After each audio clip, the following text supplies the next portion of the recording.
কবে আসছে বা কখন আসছে এটা আমরা সবেমাত্র ওনাদের পাসপোর্টগুলো আমরা যাচাই বাছাই করতেছি, একদম ক্লিয়ার দেওয়া যাচ্ছে না। আর ওনাদের সাথে লিঙ্ক আপ যেটা হলো যে ওনাদের বাসা থেকেই আমরা এই মালামালগুলো উদ্ধার করেছি ওনাদের কাছ থেকেই, এবং ওনাদের যে মোবাইল উদ্ধার করা হয়েছে, যা কিছুই উদ্ধার করছে সবগুলোতে এই চায়না সফটওয়্যার ব্যবহার করা হচ্ছে। প্রতারণাটা হলো ধরেন আপনার বলতেছে যে জব দেওয়া হবে, এরকম আপনি এত টাকা দেন, আপনাকে আমরা একটা কোচিং করাবো বা একটা সাজেশন দিব বিভিন্ন ওয়েজে। কিছুদিন আগে আপনারা দেখেছেন যে ওই যে আপনার জিনের বাদশা একটা ছিল, ওইটারই মডিফাইড রূপ আর কি এটা, এরকম আর কি বিভিন্নভাবে যাকে যেভাবে বলে কনভিন্স করা যায় সেভাবে বলে। ধরেন এমন আমরা পেয়েছি যে কাউকে বলেছে যে আপনি 2000 টাকা দেন, আপনি 2500 টাকা পাবেন। তো 2000 টাকা দেওয়ার পরবর্তীতে উনি 2500 টাকা পেয়েছেন। পরে বলছে এবার 5000 দেন, 6500 পাবেন। তো 5000 দিয়েছেন, 6500 পেয়েছেন। পরে বলেছেন 50,000 দেন, 60,000 পাবেন। পরে যখন সেই ব্যক্তি 50,000 টাকা দিয়েছেন আর তিনি টাকা ফেরত পান নাই। এটা অনেক ধরনের শাখা প্রশাখা আছে, যাকে যেভাবে কনভিন্স করা যায় আর কি। টাকা দেওয়ার কতদিন পরে রকম ফেরত হয়? ওই যে এটা বিভিন্ন কেস মানে ভেরি করে আর কি। আমরা অনেক সময় দেখেছি যে টাকা দেওয়ার কিছুক্ষণের মধ্যে লোভ বাক্স পায়, এমন হয়। কেস টু কেস ভেরি করে আর কি, যার কাছ থেকে যেভাবে আদায় করা যায় আর কি, প্রতারণা করা যায়। এটা আমরা আপনাদের কাছে বলবো। আমরা জাস্ট অপারেশনের মধ্যেই আছি, এখনো বলেছি আপনাকে, আমরা কয়েকদিন ধরে অপারেশন করতেছি।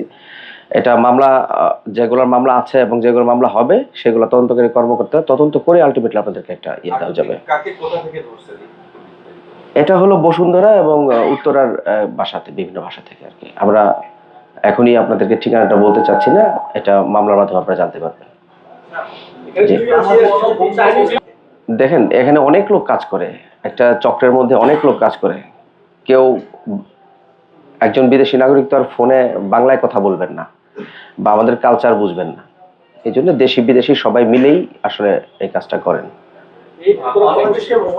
আশ্চর্য হয়েছি আমরা এই সিমগুলার একদম মূলে যাব যে কিভাবে সিমগুলা কার মাধ্যমে এসেছে, এতগুলা সিম। এটা আমরা সবই পেয়েছি, একদম তদন্তের মধ্যে সবকিছু স্পষ্ট হয়ে বেরিয়ে আসবে। যেখানে যার কাছে গিয়ে তদন্ত করা দরকার, জিজ্ঞাসাবাদ করা দরকার, সবকিছু করা হবে। না, আমরা আপাতত এখনো পাই নাই। আমরা আসলে কতগুলা গ্রুপ এই বিষয়ে কাজ করতেছে এটা আমরা এখনো স্পষ্ট না। আমরা কাজ করতেছি, একটা গ্রুপ ধরেছি, আমরা আরো কাজ করব, হয়তো সবগুলো এটার মধ্যে একটাতেই জড়িত, এটা আমার আপাতত মনে হচ্ছে না। সেই 3 জন দেশি আপাতত এই অপারেশনে। আসলে কি ব্যক্তি জড়িত, ব্যক্তিকে অ্যারেস্ট করছি, 3 জন বাংলাদেশিকে আমরা অ্যারেস্ট করেছি। যে নাম্বারগুলো উদ্ধার করা হয়েছে এগুলো কি রেজিস্টার্ড নাকি আনরেজিস্টার্ড? সেগুলো পরীক্ষা নিরীক্ষা করা হচ্ছে, অনেক সিম তো পরীক্ষা নিরীক্ষা করা হচ্ছে। আপনি বলেছেন যে ওটিপি দেওয়া যাবে না কারো কাছে না গিয়ে। একটু বলি, কারো কাছে না গিয়ে আপনি স্পষ্টই বুঝবেন, আপনাকে সময় দিবে না প্রতারকরা।